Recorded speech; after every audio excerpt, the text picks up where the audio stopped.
Hello students, आज का जो टॉपिक है वो है इंटरफेरेंस। ठीक है, जो सेकंड यूनिट है वो अपने स्टार्ट करने जा रहे हैं।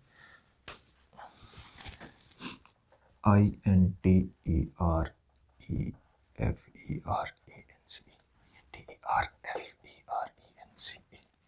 इंटरफेरेंस, व्यतिकरण। ठीक है, ये अपने यूनिट का नाम है भाई।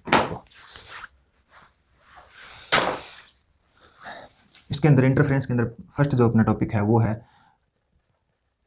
अध्यारोपण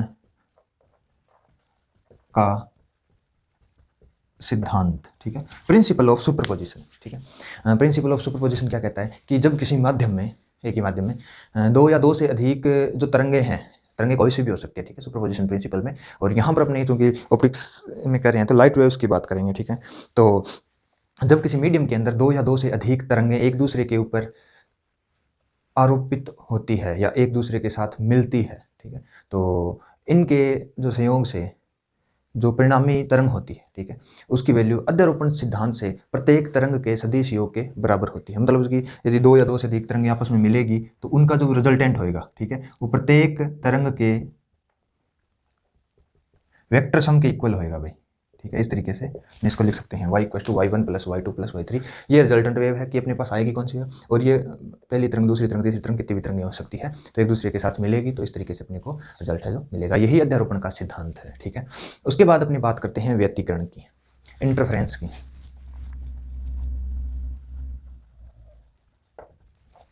व्यतिकरण क्या होता है?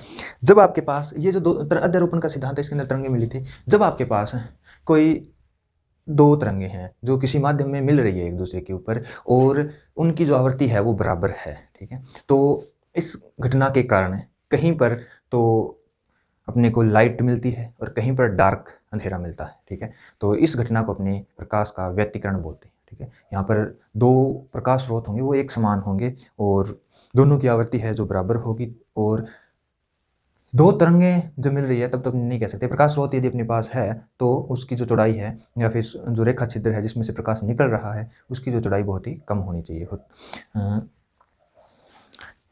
होता क्या इंटरफेरेंस के अंदर, देखो भाई, अपन मान लेते हैं कि अपने पास जो दोनों तरंगे हैं वो y1 और y2 इस प्रकार से हैं। y1 है a sin ओमेगा टी और y2 है b sin omega t plus b। ठीक है, यहाँ पर देख सकते हो आप, समान कोणीय आवर्ती की मैंने दो तरंगें ली है। ठीक है, ओमेगा इसकी कोणीय आवर्ती है। ठीक है, और यहाँ पर प्लस बी की जगह यहाँ पर लगाओ, इसे ओमेगा टी प्लस फाई कर देते हैं अपने। ठीक है, फाई कला कोण में, फाई कला कोण में है ये तरंग। ठीक है, वैसे तो आप ये डेरिवेशन 11th में कर चुके हो, 12th में कर चुके हो, बार बार कर चुके हो। B sine omega t plus phi, phi है जो इसमें कला कोण है, मतलब इससे फेज जो डिफरेंस है वो फाई होगा। ये फाई जो फेज एंगल है वो आगे रहेगी, ये वाली वेव, बट इन दोनों की फ्रिक्वेंसी सेम होएगा। एम्पलीट्यूड इन दोनों का अलग अलग है, ए और बी इनका एम्पलीट्यूड है भाई। ठीक है, तो सुपरपोजिशन प्रिंसिपल क्या बोलता है, इनका जो रिजल्टेंट होगा वाई, अपने मान लेते हैं कि ये होगा a sine omega t plus b sine omega t plus phi, ये इनका रिजल्टेंट होगा। यदि इस ब्रैकेट को ओपन करोगे तो साइन ए प्लस बी का फॉर्मूला लगा देना, y = a sine omega t plus b sine omega t cos phi plus b sine a cos b, cos a sine b. ठीक है, b sine phi cos omega t. ठीक है, bracket को अपने open कर लिया, साइन ए प्लस बी का अपने फॉर्मूला लगा दिया है भाई। इसके बाद जो आपके पास ये इक्वेशन है, इसमें से आप ऐसे करो, साइन ओमेगा टी को कॉमन ले लो, तो ये क्या बनेगा, ए प्लस बी, इन दोनों में से साइन ओमेगा टी कॉमन आ जाएगा, a plus B cos phi into sine omega t plus b sine phi cos omega t. अब क्या करेंगे भाई, अब मान लेते हैं कि जो a plus B cos phi है वो है r कोस थीटा के इक्वल। ठीक है, अपने को नहीं पता कि थीटा कितना है, r कितना है। जो r है ये यहाँ पर आपके पास होगा जो परिणामी तरंग है उसका आयाम। ठीक है, और जो आपके पास b साइन फाई है वो आपके, अब मैंने मान लेते हैं कि r साइन थीटा होगा। ठीक है, इक्वेशन को सोल्व करने के पर्पज से अपने इसको ऐसा एज्यूम किया है, और जो लास्ट में अपन इन दोनों की अलग अलग से वैल्यू भी फाइंड कर लेंगे। ठीक है, इन दोनों की वैल्यू आप इस इक्वेशन में पुट कर दो, आपके पास बनेगा y = r cos theta sine omega t plus b sine phi, इसकी जगह पर r साइन थीटा लिख दो, r sine theta cos omega t. दोनों में से r कॉमन ले लो तो आपके पास वही फॉर्मूला बनेगा साइन a प्लस बी वाला। कैसे, sine omega t cos phi, ये a मान लो, ये भी मान लो, तो sine cos a sine b sine a cos b, ठीक है। आर कॉमन लेने के बाद क्या बनेगा आपके पास, आर कॉमन ले लो, cos theta sine omega t plus sine theta cos omega t, ठीक है। ये आपके पास वाई का मान आएगा। अब इसको सोल्व करोगे तो r sine omega t plus five, ये आपके पास रिजल्टेंट वेव आएगी, ठीक है। हाँ, इसको नाम दे दो आप 1 2 और इक्वेशन नंबर 3, ठीक है। इस तरीके से अपने रिजल्टेंट वेव की वैल्यू निकालेंगे। अब अपने को चाहिए आर, और सॉरी यहाँ पर 5 नहीं आएगा, यहाँ पर आएगा थीटा, ठीक है। थीटा है ना, ये 5 जैसे लिख दिया। इसमें आपने आर निकाल लेते हैं पहले। तो आर क्या आएगा, यदि आप इक्वेशन 1 और 2 का स्क्वायर करके जोड़ दो, ठीक है, तो क्या करेंगे, इक्वेशन 1 का स्क्वायर प्लस इक्वेशन 2 का स्क्वायर करने पर r square cos square theta plus r square sine square theta बराबर, इधर तो कर दिया स्क्वायर, इन दोनों का करोगे क्या होगा, a plus B cos five का whole square plus b sine square five, b square sine square five, ठीक है। इसका होल स्क्वायर ब्रैकेट में लिख दिया और इसका स्क्वायर करके यहाँ पर लिख दिया। अब अपन इसको ओपन कर लेते हैं, इसमें से आर स्क्वायर कॉमन ले लो तो ये आ जाएगा sine square theta plus cos square theta, ठीक है, बराबर इसको ओपन कर लो, a square plus b square cos square five plus 2 a b cos five plus b square sine square five, ठीक है। और इन दोनों में से बी स्क्वायर कॉमन ले लो, ये हो जाएगा 1, तो आर स्क्वायर बराबर ए स्क्वायर, ये भी 1 हो जाएगा plus b square plus 2 a b cos five, ठीक है। आर की वैल्यू आपके पास आ जाएगी root of a square plus b square plus 2 a b cos five, ठीक है। आर इक्वल टू ये आ गया अपने पास, इसको समीकरण 4 दे देना और ये समीकरण 5 हो जाएगी, ठीक है। अब यदि समीकरण 4 एक और चीज़ कर लो, थीटा का आपने को नहीं पता इस इक्वेशन में क्या है, थीटा और निकाल लो, ठीक है। तो इक्वेशन आप 2 डिवाइड बाई 1 कर दो भाई, 2 में 1 का भाग दोगे तो आपके पास क्या आएगा, tan theta equals to B sine five over A plus B cos five, ठीक है। Theta equals to tan inverse B sine five over A plus B cos five, ठीक है। ये वैल्यू आ जाएगी आपके पास समीकरण 6, ठीक है। अब देखो भाई, जो अपने पास तरंग है ये उसका आयाम आया है, इतना आयाम है, ठीक है। और जो फाइनल जो वेव होगी इन दोनों वेव के सुपरपोजिशन से या इंटरफेरेंस से, ठीक है, तो उसका जो फेज एंगल आएगा वो आएगा थीटा, ठीक है, जिसकी वैल्यू अपन फाइंड कर सकते हैं यहाँ से, थीटा बराबर टेन इनवर्स से, इस फॉर्मूले से फाइंड कर सकते हैं, ठीक है। अब देखो भाई, जो इंटेंसिटी होती है, तीव्रता होती है, वेव की इंटेंसिटी वो आई प्रोपोर्शन टू होती है आयाम का स्क्वायर, एम्पलीट्यूड का स्क्वायर, ठीक है, जिसको अपने आर स्क्वायर से लिख देते हैं, इसके प्रोपोर्शन होती है, ठीक है। तो यदि किसी कांस्टेंट को लगाओ तो आर इक्वल टू के आई इक्वल टू के आर स्क्वायर होगा, ठीक है। इंटेंसिटी है वो एम्पलीट्यूड के स्क्वायर के प्रोपोर्शन होती है, ठीक है। और ये फॉर्मूला हो गया इंटेंसिटी का आपके पास। तो यदि आप समीकरण 4 को के से गुणा कर देते हो, के से गुणा कर देते हो तो क्या मिलेगा आपको पास है, के आर स्क्वायर बराबर के ए स्क्वायर प्लस के बी स्क्वायर प्लस 2 के ए बी कोस फाइव, ठीक है, ये मिलेगा। तो यहाँ से आप इसको लिख सकते हो आई, मतलब रिजल्टेंट जो वेव है उसकी इंटेंसिटी। उसके बाद के ए स्क्वायर, मतलब जो आपके पास पहली तरंग थी, ये भी पहली तरंग, इसका आयाम ए है, तो इसकी जो इंटेंसिटी है उसको मैं I1 से लिख रहा हूँ, प्लस के बी स्क्वायर जो सेकंड वेव थी उसकी इंटेंसिटी, मतलब इसको लिख सकते हैं I2 प्लस 2 के ए बी कोस फाइव, ठीक है। तो आप के को लिख सकते हो अनरूट के इंटू अनरूट के, ठीक है। तो जो आपके पास एक तो रह जाएगा अनरूट ए अनरूट के, दूसरा रह जाएगा बी अनरूट के, दोनों मल्टीप्लाई में रह जाएंगे, ठीक है। यदि देखो तो इसको आप लिख सकते हो I1 के ऊपर अनरूट और इसको लिख सकते हो I2 के ऊपर अनरूट, ठीक है। I1 के ऊपर अनरूट करो तो ये आएगा, I2 के ऊपर अनरूट करो इस वाले पर तो ये आएगा, ठीक है। तो इसको लिख सकते हो आप 2 अनरूट I1 I2 कोस फाइव, ठीक है। और ये इंटेंसिटी का फॉर्मूला आएगा आपके पास। और यहाँ से अपने देख सकते हैं कि कब जो इंटेंसिटी ज़्यादा होगी और कब कम होगी, और उसी के अकॉर्डिंग अपने पास है डार्क और लाइट फ्रिंज है जो बनेगी, ठीक है, इन दोनों की इस इक्वेशन के अकॉर्डिंग, ठीक है। तो इसके जो केसेस हैं वो भी देख लोगे थोड़े बहुत, है ठीक है। इस इक्वेशन की मैक्सिमम वैल्यू कब होगी, जब आपके पास है जो कोस फाई है उसका मान 1 हो तब, और मिनिमम वैल्यू कब होगी, जब इसका मान है जो -1 हो, फाई का मान, ठीक है। तो केस आपके पास 2 बना लेना इधर, ठीक है। केस फर्स्ट, जब फाई इक्वल टू मैक्सिमम करने के लिए अपने को करना होगा 2n पाई, या फिर 2 पाई,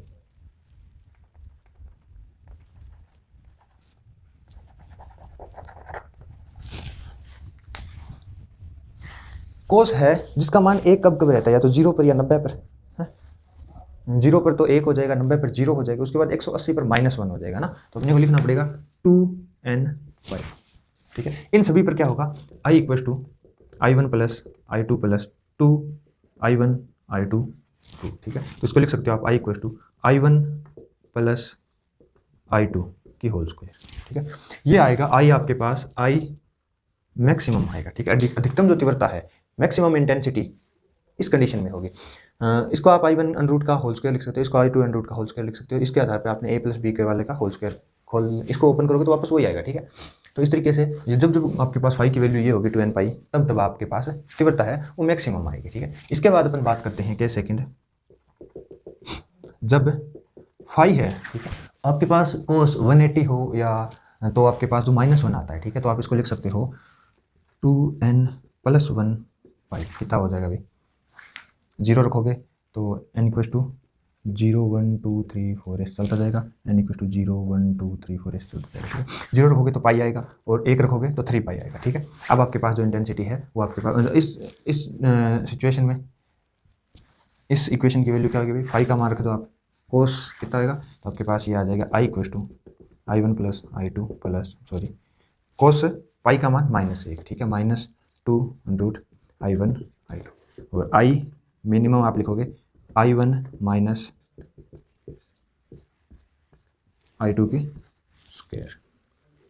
ठीक है, i मिनिमम आ जाएगा under i1 minus under i2 की होल स्क्वायर। ये आपके पास मिनिमम इंटेंसिटी आ जाएगी जब i1 बराबर i2 हो, तब जब केस थर्ड लिख लेना, जब i1 equal to i2 equal to i note, मतलब इसकी भी जो इंटेंसिटी है वो i नोट, इसकी भी i नोट हो, तब आपके पास आउटपुट i मैक्सिमम क्या बनेगा भाई, i मैक्सिमम यहाँ पर दोनों इक्वल हो तो हो जाएगा 2 under i note, 2 under i note की स्क्वायर, और ये हो जाएगा 4 i नोट। ठीक है, मतलब 4 गुना हो जाएगी तीव्रता। ठीक है, और जब i मिनिमम फाइंड करोगे तो ये दोनों इक्वल हो जाएंगे, तो 0 इसकी इंटेंसिटी हो जाएगी 0, इसकी 4 i नोट, 4 गुना। ठीक है, जो आपके पास आउटपुट मिलेगा वो कैसा होगा भाई,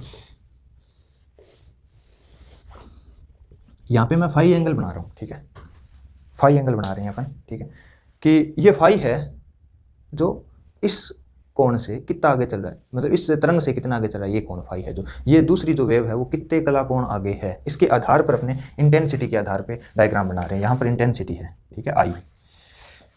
तो देखते हो जब अपने जीरो रखते हैं सॉरी, जो फाई का मान 0 रखते हैं, 1 हो जाएगा, मैक्सिमम इंटेंसिटी होगी। तो यहाँ पर अपने 0, ठीक है, कलांतर है, जो फेज डिफरेंस है जो दोनों वेव के अंदर, ठीक है, वो जब 0 हो तो आपके पास कुछ इस तरीके की वेव मिलेगी। ठीक है, और उसके बाद जैसे ही डिफरेंस पाई होता है, -पाई और +पाई, तो जो आपके पास इंटेंसिटी है वो 0 हो जाती है। तो उसके बाद आपके पास इस तरीके से ये वेव मिलती रहेगी। ठीक है, ये पाई पर आएगा, 3 पाई 5 पाई, इस तरीके से इधर ये डायग्राम होगा। ठीक है, -3 पाई -5 पाई, ये चलता रहेगा। ठीक है, और जो आपके पास ये वाला पॉइंट है, ये इक्वल होगा 4i नोट के। ठीक है, 4i नोट के इक्वल होगा ये वाला। इधर तो फेज डिफरेंस है, कलांतर है, और इधर इंटेंसिटी है। ठीक है, आई नोट है जो सुपरपोजिशन से पहले या फिर इंटरफेरेंस से पहले जो इनपुट वेव थी, उन दोनों की इंटेंसिटी है, इफ दोनों की इंटेंसिटी है जो इक्वल हो। ठीक है, उस कंडीशन में। तो ये है भी आपके पास व्यतिकरण। ठीक, अब अपन ये देखते हैं इसकी फ्रिंज चौड़ाई कितनी है जो व्यतिकरण के प्रयोग में। ठीक है, हमने इसमें इतना डिटेल्ड नहीं कर रहे हैं क्योंकि हमने ये कर चुके हैं। ठीक है, 12th में, और यदि आपने पढ़ा हो तो यंग का जो द्विसलिट प्रयोग है, ठीक है, सेम टू सेम डिटो वही है, उससे पहले व्यतिकरण और उसके बाद यंग का द्विसलिट प्रयोग है। ठीक है,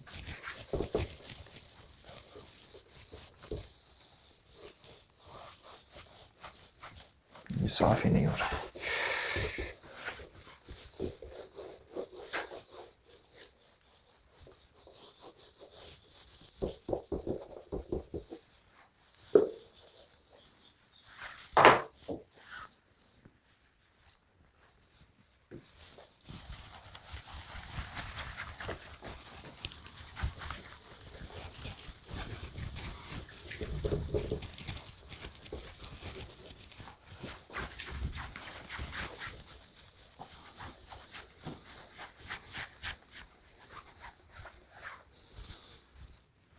नेक्स्ट अपने बात करते हैं फ्रिंज चौड़ाई की, ठीक है। तो ये कैसे निकालेंगे फ्रिंज चौड़ाई, देखो मान लो अपने पास एक लाइट सोर्स है, ठीक है, एस लाइट सोर्स, इसके आगे अपने दो स्लिट रख दी है, ठीक है, S1 और S2 स्लिट है, ठीक है। स्लिट के ऊपर लाइट इंसिडेंट हो रही है एस सोर्स से, ठीक है, और इन स्लिट के कारण दो भागों में प्रकाश है, जो दो पार्ट में लाइट है जो डिवाइड हो जाएगी।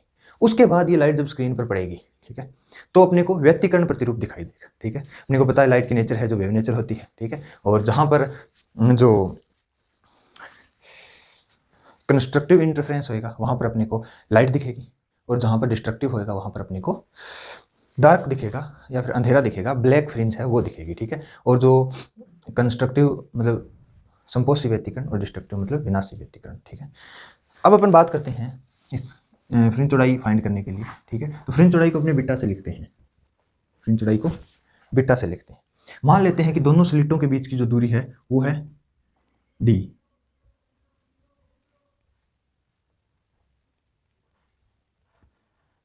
डी स्मॉल डी दूरी है, और जो पर्दा है उसकी स्लिट से दूरी है कैपिटल डी, ठीक है। और ये इसका बिल्कुल सेंटर हो जाएगा,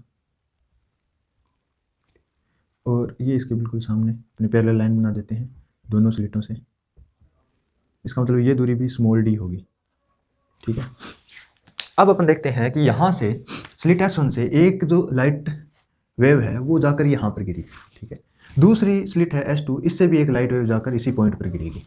तो यहाँ पर ये दूरी पर्दे के सेंटर से यदि x हो तो यहाँ पर या तो संपोषी व्यतिकरण होगा या विनाशी व्यतिकरण होगा, मतलब या तो कंस्ट्रक्टिव इंटरफेरेंस होगा या डिस्ट्रक्टिव इंटरफेरेंस होगा, ठीक है। उसके आधार पर यहाँ पर अपने को या तो लाइट फ्रिंज मिलेगी या डार्क फ्रिंज मिलेगी, ठीक है, या ब्राइट फ्रिंज मिलेगी या डार्क फ्रिंज मिलेगी, ठीक है। और मान लो कि ये पॉइंट है P, ये पॉइंट है A और ये पॉइंट है B, ठीक है। ये दूरी कैपिटल D है, और यहाँ आप इसको नाम दे दो O, P दे दिया ना, M और N, ठीक है। अब यदि अपने पाथ डिफरेंस देखें, ठीक है, अपने को पता है यदि P के ऊपर है ना, P के ऊपर यदि लाइट फ्रिंज बने, ठीक है, तो यहाँ पर जो पाथ डिफरेंस होगा,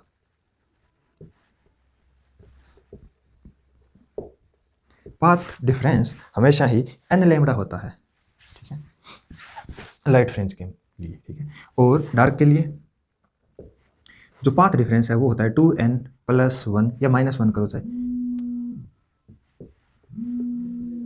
-2, ठीक है। रुको भाई एक बार,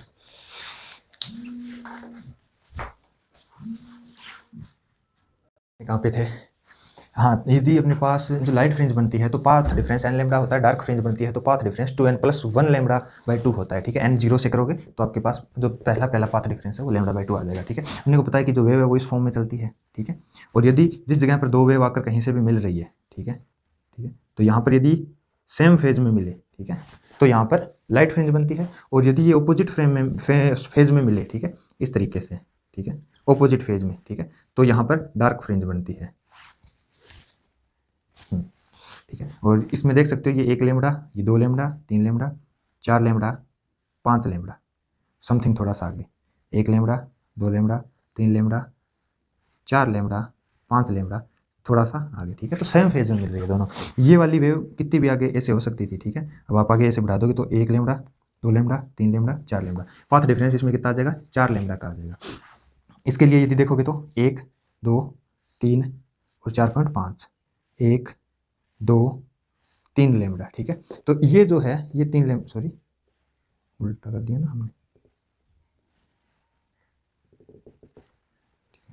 एक बात ध्यान रखना भी, इस तरीके से वेव जो मिलती है तो ये जब इस तरीके से होगा, ठीक है, तब यहाँ पर जो डार्क फ्रिंज बनेगी तो इसके लिए भी डार्क है, इसके लिए भी डार्क है, इसके लिए भी डार्क है, हर एक के लिए डार्क है, ठीक है। यहाँ पर अपने जो जब कर रहे हैं तो ये चीज़ है जो 1, 2, 3 और 4, और इसके लिए अपन करते हैं मान लो 1, 2, 1, 2, ठीक है, और उसके बाद 3, 4 और 5, ठीक है।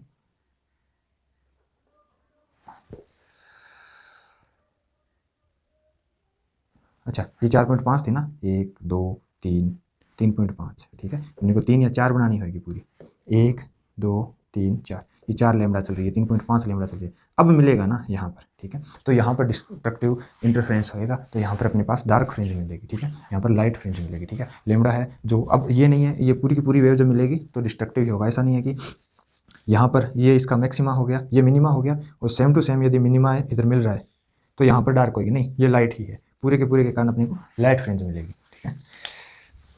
हाँ, इसके बाद अपन बात करते हैं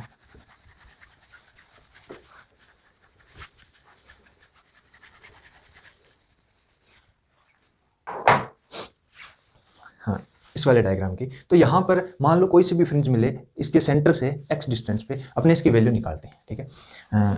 पाथ डिफरेंस कितना आएगा, ठीक है। वेव एक चलेगी a से p तक, एक चलेगी b से p तक, ठीक है। पीछे लाइट सोर्स लगा हुआ है, सेम वेव आ रही है, ये पीछे तो सेम ट्रेवल कर रही है, ठीक है। मान लेते हैं a और b पर ये दोनों जो वेव है वो सेम फेज में होगी, ठीक है। तो उसके बाद इस वेव को तो कम चलना पड़ रहा है, जो b से p तक जाएगी इसको ज़्यादा चलना पड़ रहा है। जितना ज़्यादा चल रही है वो उतना ही उसका पाथ डिफरेंस होगा, ठीक है। और जितना ज़्यादा चल रही है वो उतना पाथ डिफरेंस है, वो कितना है इस आधार पर, वो n लैम्डा है या 2n+1 λ/2 है, इस आधार पर यहाँ पर चमकीली और काली फ्रिंजें बनेगी, मतलब डार्क और लाइट फ्रिंज बनेगी, ठीक है। अब अपन क्या करते हैं, पाथ डिफरेंस निकाल लेते हैं। पाथ डिफरेंस वो क्या आएगा भाई, जो BP है उसमें से आप AP को घटा दो तो आपके पास पाथ डिफरेंस आ जाएगा, ठीक है। BP को कैसे फाइंड करेंगे भाई, BP और फिर फाइंड करेंगे AP। BP को देखो आप, BP तो ये इस त्रिभुज का कर्ण है भाई, हाइपोटेनस है, ठीक है। इसको फाइंड करने के लिए ये वाली डिस्टेंस D होती है, ये वाली पूरी डिस्टेंस फाइंड करनी है अपने, ठीक है। ये जो डिस्टेंस है सेंटर से x है, ठीक है, और ये इतनी D है, तो हाफ कितनी हो जाएगी, D/2, और ये भी D/2, ठीक है। जब आपको इतनी डिस्टेंस फाइंड करनी है तो यहाँ से यहाँ तक तो x हो गई, आगे D/2, तो ये हो जाएगी x + D/2, और ये हो जाएगी कैपिटल D, ठीक है। तो BP की स्क्वायर आ जाएगी, कर्ण की स्क्वायर बराबर आधार स्क्वायर प्लस लंब स्क्वायर। लंब क्या आएगा आपके पास, AP को बाद में फाइंड करेंगे, वो आएगा x + D/2 की होल स्क्वायर, ठीक है। और यदि BP का मान निकालोगे तो BP का मान D² + x + D/2 की होल स्क्वायर की पावर 1/2, ठीक है। इसमें से D² कॉमन ले लो तो बाहर आ जाएगा D, 1 + 1/D² x + D/2 की होल स्क्वायर की पावर 1/2 BP आ जाएगा, ठीक है। अब यदि अपन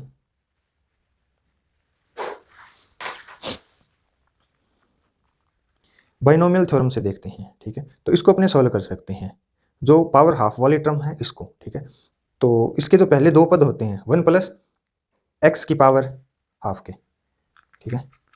कंडीशन ये है कि ये छोटी दूरियां होती है, बहुत ही कम दूरी है भैया, इसीलिए लगा सकते हैं अपने, ठीक है। जो स्लिट के बीच की दूरी होती है वो भी बहुत कम रखी जाती है, ठीक है। पर्दे से ये दूरी ज़्यादा होगी पर ये बटा में है, ठीक है। जो x है यहाँ से फ्रिंज की सेंटर से दूरी है वो भी कम ही है, ठीक है। तो 1/2 आगे लिख देते हैं अपने, कहाँ पर, यहाँ पर पहले दो पदों में 1 + 1 जो है x × पावर क्या आएगा, यह आएगी आपके पास BP = D 1 + 2D² x + D/2 की स्क्वायर, ठीक है। ये बचेगा आपके पास BP, और इसी प्रकार से AP आ जाएगा आपके पास। AP की स्क्वायर क्या आएगी आपके पास, AP ये वाली डिस्टेंस है, यदि ये फाइंड करोगे तो ये है आपके पास कैपिटल D, और ये यहाँ से यहाँ तक तो x है पर अपने को इतनी ही चाहिए, तो इतनी इसमें से घटा दो D/2, तो यहाँ पर माइनस आएगा, बाकी सेम ही आएगा, ठीक है। क्या आएगा, मैं लिख देता हूँ D² + x - D/2 की स्क्वायर की होल स्क्वायर, और AP का मान आ जाएगा, D आप कॉमन ले लेना, ये देखो D बाहर जाएगा ना, स्क्वायर है बाहर जाएगा तो √ है ऊपर, ठीक है, तो ये कम हो जाएगी power. D 1 + 1/2D² x - D/2 की स्क्वायर, ये आ जाएगा आपके पास, ठीक है। अब पाथ डिफरेंस, पथांतर है वो क्या आएगा, ये रहा पाथ डिफरेंस। पाथ डिफरेंस आएगा, इन दोनों में से एक तो आप D कॉमन ले लो, ठीक है, D कॉमन ले लिया, उसके बाद ऊपर वाला लिखो 1 + 1/2D² x + D/2 की स्क्वायर, ठीक है, और माइनस बड़ा ब्रैकेट, ठीक है, 1 + 1/2D की स्क्वायर x - D/2 की होल स्क्वायर ब्रैकेट बंद, ठीक है। माइनस को अंदर मल्टीप्लाई करोगे 1 से 1 कट जाएगा, ठीक है, और D को फिर अंदर मल्टीप्लाई कर देना, ये बचेगा आपके पास है, एक कैंसिल होने के बाद D कॉमन आ जाएगा 1/2D, ठीक है। इन ब्रैकेट को ओपन कर लो, इसको ओपन करोगे x² + D² / 4 प्लस 2 से गुणा करो कट जाएगा एक्स डी, माइनस निशान लगा के ये minus x square minus D square बटा 4 और माइनस 2ab मतलब 2 गुणा करो कट जाएगा एक्स डी आएगा, एक्स डी को माइनस करो plus x d x small d, x square से x square d square by 4 ये हो जाएगा 2xd। ठीक है, 2xd बाहर क्या है 2d है, तो क्या आएगा xd बटा कैपिटल डी। ठीक है, जो पाथ डिफरेंस है वो आ जाएगा आपके पास xd बटा कैपिटल डी। इतना पाथ डिफरेंस होगा किस जगह पर, यहाँ से सेंटर से x दूरी पर। ठीक है, ये अपने पाथ डिफरेंस फाइंड कर लिया है। ठीक है, और अपने संपोषी और विनाशी व्यतिकरण के लिए, ठीक है, for light fringe x d by D equal to n lambda, तो x क्या आएगा आपके पास n lambda d by small d. ठीक है, इतनी डिस्टेंस पे है जो लाइट फ्रिंज बनेगी। ठीक है, और डार्क के लिए इसको मैं डैश से लिख देता हूँ, X dash D by D equal to 2n+1 lambda by 2। ठीक है, यहाँ से आप एक्स डैश को निकालोगे तो क्या आएगा, डी इसके साथ मल्टीप्लाई कर दो 2n+1 लेमड़ा बाई 2 और डी बटा स्मॉल डी। ठीक है, ये आ जाएगा आपके पास फॉर्मूले दोनों के दोनों कि कितनी डिस्टेंस पे लाइट और डार्क फ्रिंज है जो वो बनेगी। ठीक है, अब आप इसमें से ये nवीं फ्रिंज है, nth फ्रिंज है, और n+1 करोगे जब आप